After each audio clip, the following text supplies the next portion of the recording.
Estamos de vuelta en Diálogo Abierto aquí en la señal de Telefórmula y como le comentaba al principio, siguiendo este protocolo de sana distancia, hoy vamos a hacer enlace telefónico simultáneo con José Centeno y con Felipe Gaitán, aunque creo que Felipe todavía no nos contesta. Al que ya tenemos en la línea es a José Centeno. Pepe, buenas tardes. ¿Cómo estás, Guillermo? Buenas tardes a tu auditorio también. Pues aquí en la soledad del estudio. Pues ni modo, te tocó solito, pero pues es el momento, mi querido Guillermo. Y hay que cumplir los protocolos. Protocolos, así es. Bueno, la semana pasada comentamos la encuesta que realizaste respecto de cómo la gente está tomando, pues, el funcionamiento, la estrategia que el gobierno está realizando en materia de la pandemia. Entiendo ¿Correcto? Que tienes ya datos más definidos al respecto también, ¿no? Sí, bueno, hay otra parte de la encuesta que no comentamos por cuestiones de tiempo, que tiene que ver con la situación económica de la devaluación y la evaluación propia que hace la gente del trabajo del gobierno federal y del propio presidente de la República, que también lo tenemos medido. No sé si quieras que lo platiquemos. Adelante. Bien, pues mira, le preguntamos a la gente si se había enterado de que el peso se había devaluado en los últimos días. El 80% sí se enteró de esta situación, ¿no? En medio de la crisis del coronavirus, que se hayan enterado de información económica, pues es algo revelador. Luego le preguntamos a la gente que qué pensaba que había ocasionado la devaluación del peso. El 30% dijo que el coronavirus, el 20% dijo que la crisis del petróleo, los errores del gobierno federal el 6%, los extranjeros el 5%, otras respuestas el 18% y el 26% dijo no saber.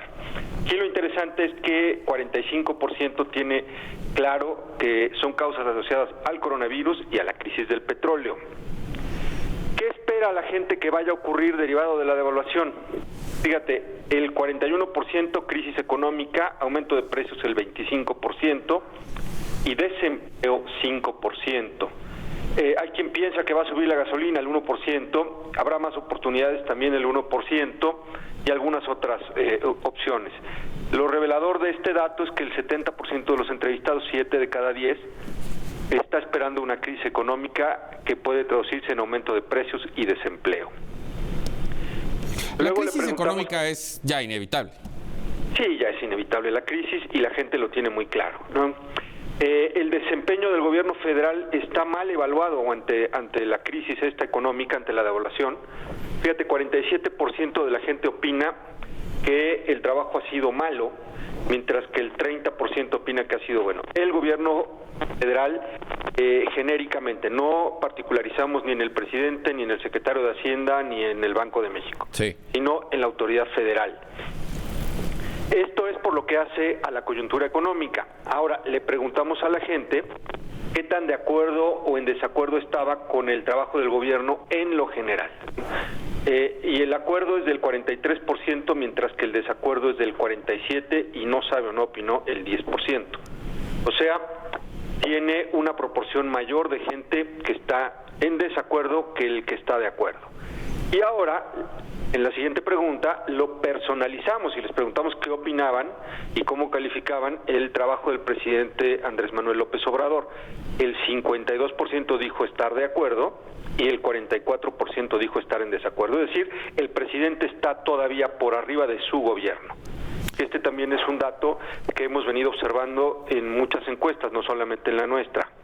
Lo cual es un fenómeno de popularidad que, independientemente de las acciones, pues tiene otras connotaciones, otras coyunturas.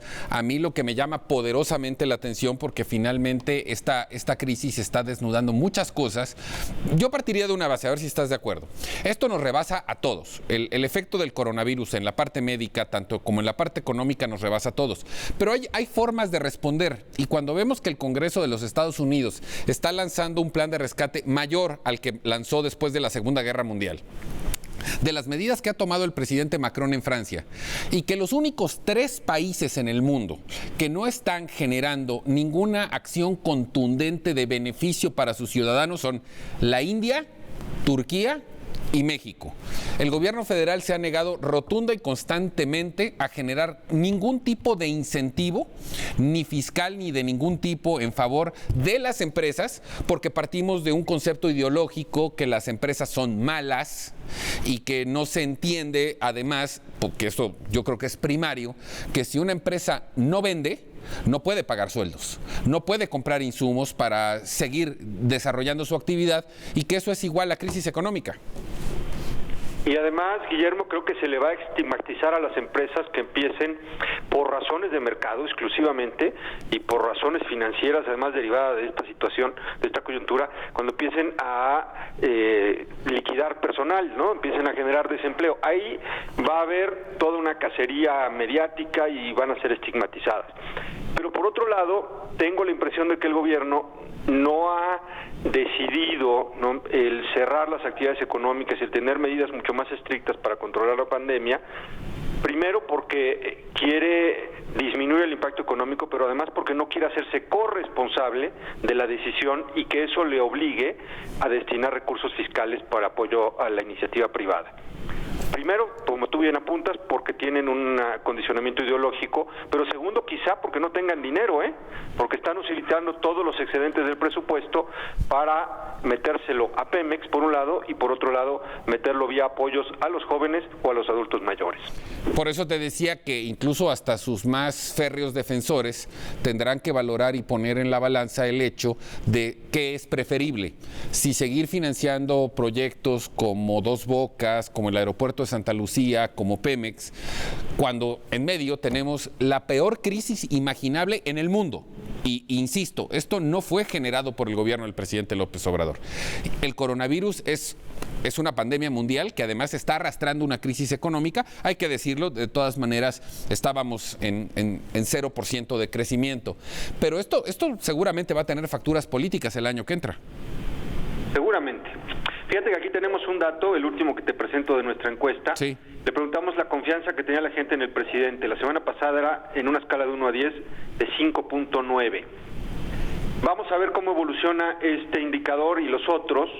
Te ofrezco que dentro de 2 semanas volvemos a levantar la misma muestra, sí, para que hagamos el comparativo. Yo creo que vamos a empezar a ver una erosión en la imagen del presidente derivado de su impericia para enfrentar esta situación y pues yo creo que diría de la vergüenza que hemos sentido los mexicanos de la forma en la que se han referido en el resto del mundo sobre cómo ha actuado nuestro presidente. Ya tenemos a Felipe Gaitán en la línea. Felipe, buenas tardes. Guillermo, Pepe, buenas tardes, ¿cómo están ustedes? Pues muy bien, muy bien, Felipe, en lo que conseguíamos hablar contigo, platicábamos del reflejo de la encuesta que realizó Pepe la semana pasada y que ahora daba datos en materia económica, donde la imagen del presidente sigue siendo buena, aunque ya con una erosión, como decía Pepe, respecto de las últimas decisiones, más allá de la pandemia, económicas. ¿Cuál es tu perspectiva, Felipe? Sí, mira, yo creo que en este caso el presidente se ha visto presionado en 2 sentidos. Por un lado, la presión de la emergencia sanitaria, que obliga a tomar medidas que él no ha querido asumir y que las ha minimizado. Pero por el otro lado hay una presión económica de mantener el ritmo de la actividad económica y que de alguna manera también el presidente no ha querido pararla tampoco. Entonces, eso ha ido minando la percepción entre tigres y troyanos. Con los empresarios, por un lado, por esta idea de, bueno, hay que tomar medidas emergentes, pero no son claras, son ambiguas, y por el otro lado tampoco ha querido tomar las medidas para la emergencia fase 2, que se resistió durante mucho tiempo, y que tarde o temprano vamos a llegar a la fase 3, pero el presidente parece que se resiste a asumir los costos, que ya los tiene encima, ahorita escuchando a Pepe, los tiene claramente encima, y que ha ido minando su propia imagen, la imagen y su legitimidad. Recordemos la encuesta que hizo Pepe la semana pasada y la que sacó Reforma esta semana, donde la percepción de la habilidad del presidente para manejar esto ha dejado mucho que desear, y sobre todo porque no ha dejado hablar a su equipo técnico y lo ha minimizado en gran parte. Lo hemos visto que a veces descalifica a sus propios voceros o llega a establecer sentidos contrarios a las indicaciones, por ejemplo, simplemente con esto de la sana distancia, ¿no? Bueno, en términos reales eso sí se refleja porque hoy más que nunca la población está atenta por el pánico que causa la pandemia y por el impacto inmediato que están sintiendo ya en su economía. Hay que recordar que el 60% de la economía de este país es informal y que, como bien se ha dicho, hay gente que si no sale a trabajar ese día no come, pero tampoco están viendo que el gobierno tenga un plan o una estrategia económica para poder paliar eso, y lo comparas con lo que están haciendo en Estados Unidos o en Francia y llama poderosamente la atención. No se vayan, voy a un corte rapidísimo, continuamos en Diálogo Abierto, continúo por teléfono con José Centeno y Felipe Gaitán, estamos de vuelta en un segundo.